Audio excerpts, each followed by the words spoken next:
Hello हामी चाहिँ अब आइपुगिसकेको छौँ गढी मकवानपुर गढी ऐतिहासिक मकवानपुर गढी दरबार भ्रमण गर्नुभएकोमा धन्यवाद भनेर लेखेको छ है।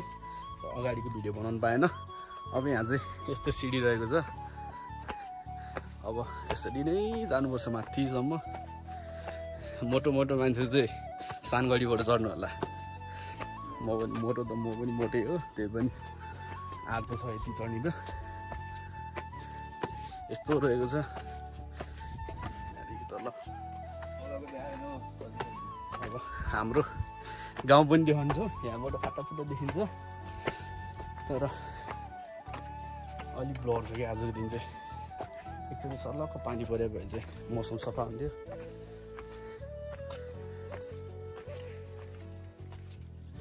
यस्तो रहेको छ।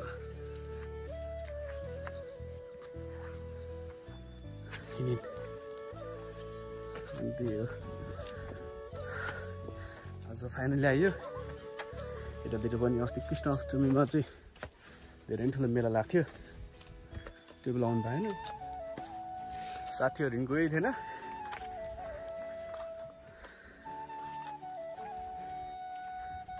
त्यही हो, भिडियो चाहिँ हेर्दै गर्नु होला। नयाँ मान्छेले चाहिँ सब्सक्राइब गर्न नबिर्सिनु होला।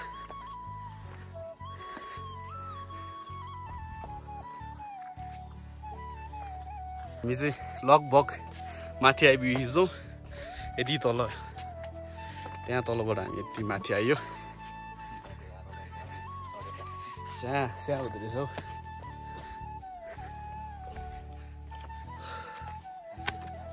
एकदम अब कपालहरूको लागि राम्रो चाहिँ झाडीको सुविधा। ट्याक्क लाएर आउने। यतातिर बस्ने ठाउँ छ कपालहरूको लागि हो यो चाहिँ। त्यही हो। अब भन्नुलाई अरू पनि केही छैन। पसिना पसिना भइसक्यो अहिले नै।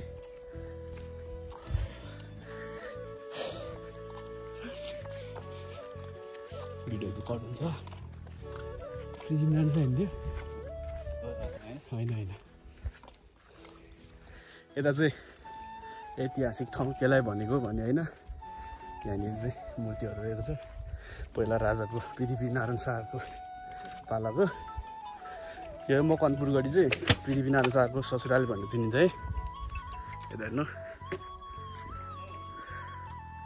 नाम चाहिँ बिर्सेँ मैले, नाम के हो थाहा भएन।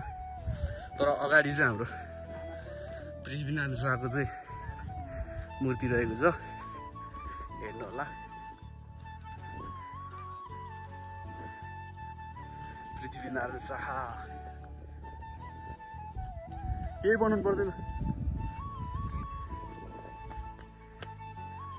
हेर्नु, पृथ्वीनारायण शाह यो सबुत हो कि यहाँ चाहिँ पृथ्वीनारायण शाहको ससुराली थियो। पछि आएर चाहिँ दरबार यस्तो रहेको छ।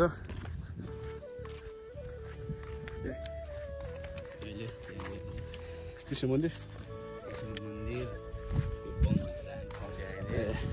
यहाँ छ।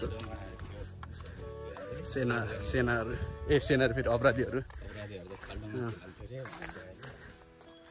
अहिलेको लागि चाहिँ गढी दरबार चाहिँ हामी आइपुगेका छौँ। यस्तो रहेको छ दरबारको वरिपरि। यहाँबाट चाहिँ पहिला तोप होइन त, तोपै त नि, तोपहरू हान्ने गरिन्थ्यो। त्यहाँ उताबाट अहिले ढुङ्गा मुढा हान्ने ठाउँ पनि देखाइदिनेछौँ हामी। यस्तो रहेको छ गढी दरबार। घुम्नलाई चाहिँ नछुटाउनु होला, एकचोटि चाहिँ आउनु नै पर्ने हुन्छ। घुम्नलाई मात्रै नभइकन पनि हाम्रो पाठ्यक्रम सामाजिकको लागि पनि धेरै नै राम्रो छ ऐतिहासिक स्थल भनेर। टाढा टाढा टक्क उक्लिँदै, हावा पनि चिसो, एकदमै राम्रो हावा पानी छ मकवानपुर गढी। यहाँ पोस्ट पनि पर्नु होला। अलि तल्किएको हुनाले चाहिँ अलि देखेन हुन नि सक्छ। पृथ्वीनारायण शाहले राजा हो अनि नेपालको सबैभन्दा ठुलो गढी ऐतिहासिक मकवानपुर गढी। अब चाहिँ हामी मकवानपुर गढी गेटमा प्रवेश गर्नेछौँ। भित्र चाहिँ कृष्ण मन्दिर बनिरहेको छ।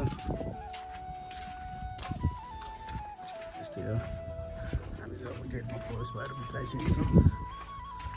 दरबारहरू यस्तो रहेको छ।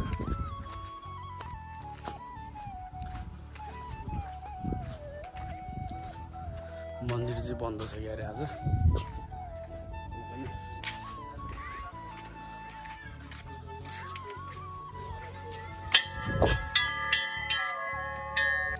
अब चाहिँ हामी यहाँ देखाउने हुन्छौँ पहिला कैदीहरूले कहाँ राख्थ्यो भनेर। यस्तो अगाडि आएर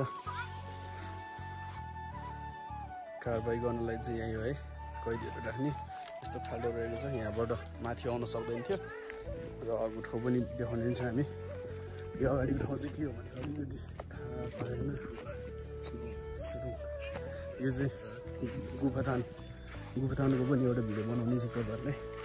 गुफा निस्किने गुफा यहाँबाट।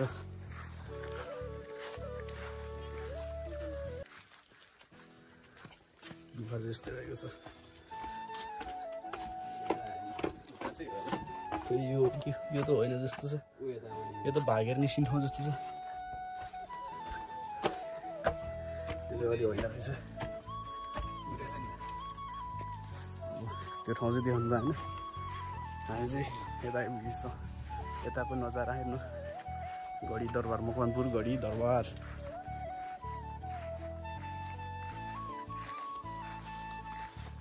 अब हाम्रो गाउँ पनि देखाउने हुन्छ तपाईँहरूलाई कता पर्छ भनेर।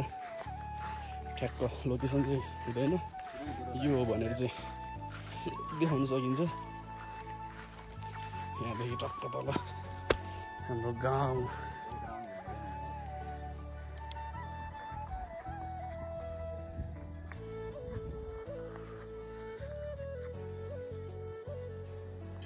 यता पर्छ हाम्रो गाउँ चाहिँ। ल ट्याक्क लाएर अब चाहिँ हामी घुम्यौँ। सानो गढी जाने कि नजाने,